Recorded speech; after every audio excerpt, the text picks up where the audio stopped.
Hello, Miramar. I'm Commissioner Yvette Colbourne. Welcome to the Miramar Commission Corner. The Miramar Commission Corner is where we share with you some of our initiatives and highlights of city services. Today we are talking about hurricane season, and to help us with that discussion we have two members of our Fire and Rescue Department. Hello. Good morning. Good morning. Good to be here. So we have George Lauren with us, Chief Operations. That is correct. Wonderful. And Romeo Lavarius, Emergency Manager. Yes. So it's all about hurricane for the next few months. Hurricane season is from June 1st to November 30th. Is that correct? That's correct, Commissioner. Okay, so you have more on your hands than you normally do. Yes, Commissioner. Thank you for this opportunity. Yes, like many of our residents, they're very familiar with hurricane season. And the challenge it's going to happen is that the prediction from the National Weather Service is that it's going to be a normal number of hurricanes. A normal season. Okay. Right. What's a normal hurricane season? There you go. Okay.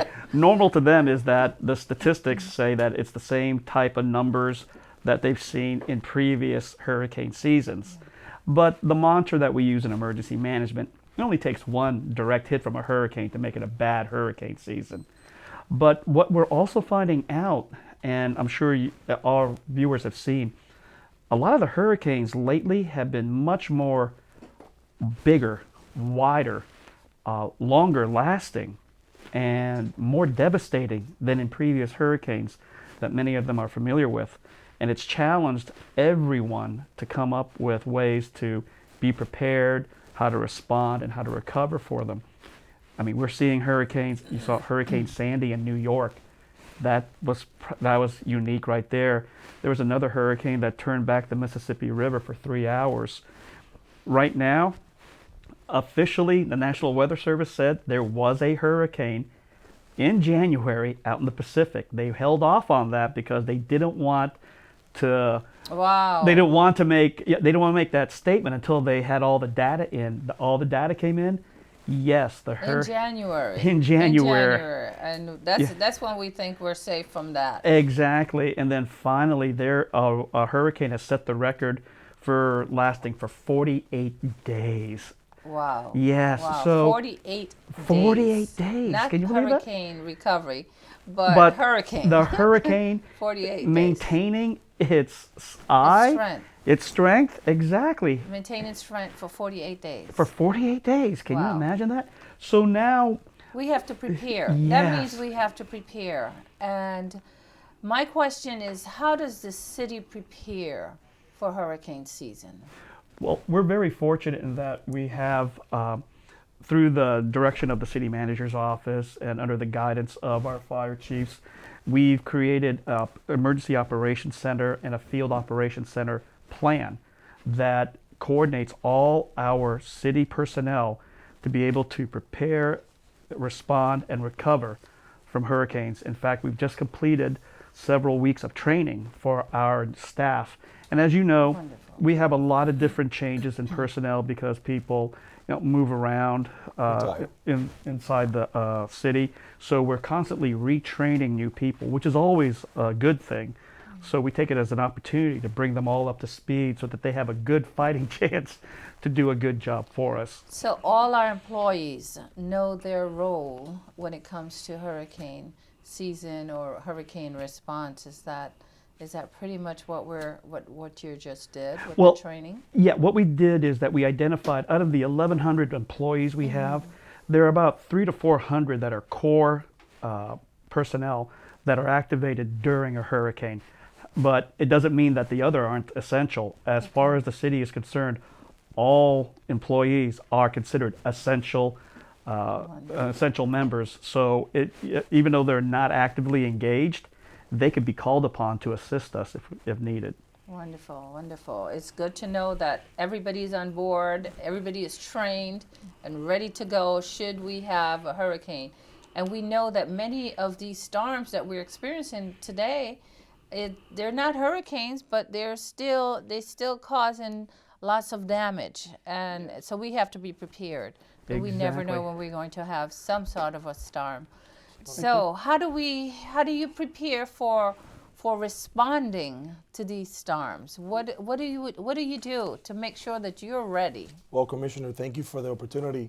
Like Emergency Management, Lavarius mentioned, all our personnel have been trained, continually getting trained to utilize the incident command system that we have put in place. And in reality, we obviously take a lot of feedback from the Emergency Management Division, and we will be checking the storms if they're coming. We like to get time to the employees to be able to set themselves straight up so that way they can focus on the emergency response. What we usually do in lieu of a warning or hurricane coming to us, we will just up our response time. We will, the members, we will increase the memberships on rescues and personnel on the stations to be able to respond to more calls. A lot of the calls, as we know, happen before the storm, people getting prepared, putting shutters, so on and so forth, securing items in the homes, and we respond multiple times for injuries, or a lot of times we have helped out whatever they need to that. And then obviously we want to have, during the storm, we want to have double the amount of personnel that we will normally have in case we do respond power lines, so on and so forth, or any emergency response. And the most important is to have the personnel in-house to when the storm is over so we can assist Public Works to start opening the roads, obviously to get back to normalcy, right? We can't control the storm, we can control how we open after. And we team up with Public Works and Police Department, and we try to open the roads, get the stores back and running, obviously respond to calls, evaluate the shelters, see how things are. And that brings me to a good point. We also will open up the shelters. We try to maintain the shelters open before, give plenty of time for those citizens that had to evacuate those evacuation areas.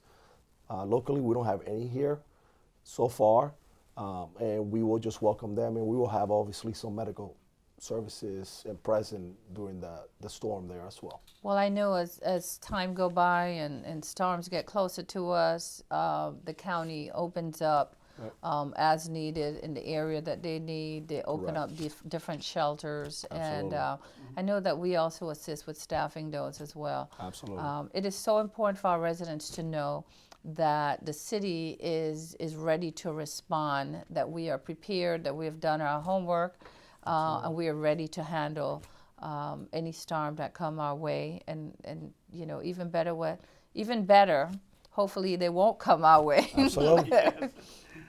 But our residents also have to be ready. They have to be prepared. So what should they do? How should they prepare for a hurricane?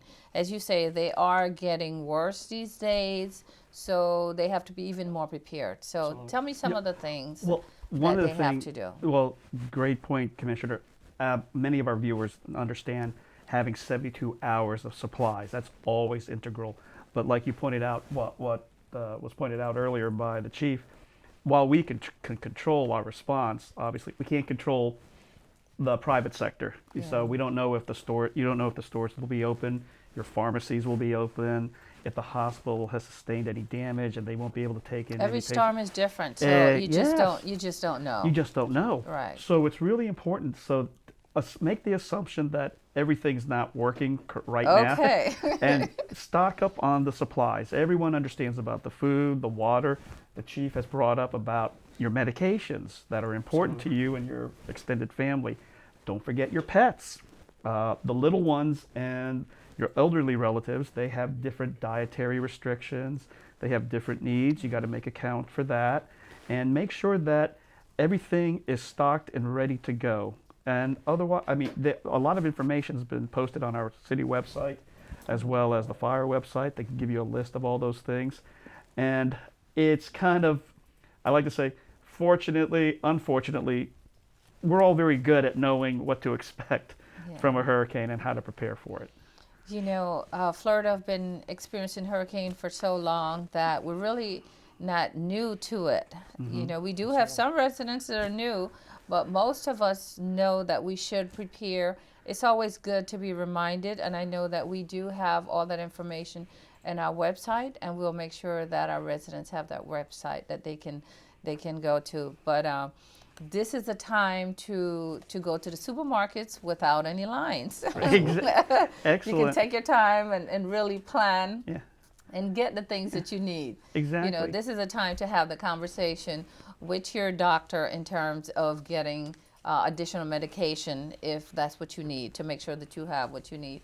And also just to know where can you go if it's a relative or if it's a shelter, where would, you know, have a plan for the family. What would they do if they had to evacuate from where they are? So excellent point, Commissioner. And in fact, like you hit it right on the head. We have a lot of new residents that have never been through a hurricane. we do. And so they're not familiar with its impact. And so we always ask our residents that have been here for a while to reach out to those neighbors that have never been through a hurricane, maybe those elderly neighbors that are by themselves that just moved down to the area. They're not familiar with everything. Give them a hand, let them know what's in store for them, and be prepared to lend assistance to them, because quite frankly, until you've been through it, it's hard to really prepare, I think, for a lot of people that have just transplanted down here. Absolutely. Just to add, if I may, I know we mentioned about medications and food and water. One of the things that we looked at last year's storm season, and we always evaluated how did we do. One of the things we saw an alarming number of calls for oxygen.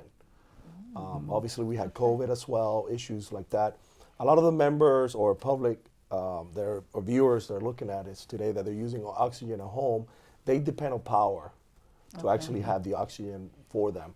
One thing that they could do, obviously, one thing that's going to happen, they might lose power, now they lose the oxygen. We recommend that they reach out to the oxygen providers and just get a simple cylinder with a regulator.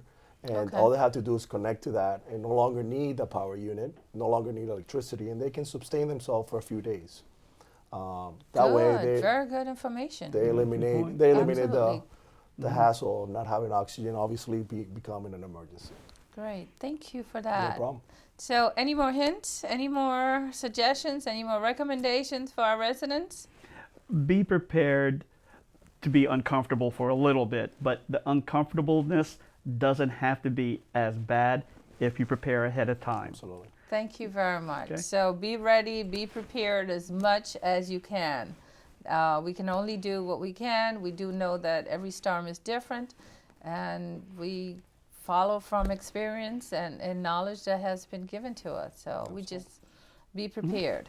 Great. Thank you so much for coming. Really appreciate you both. Thank you for all that you do.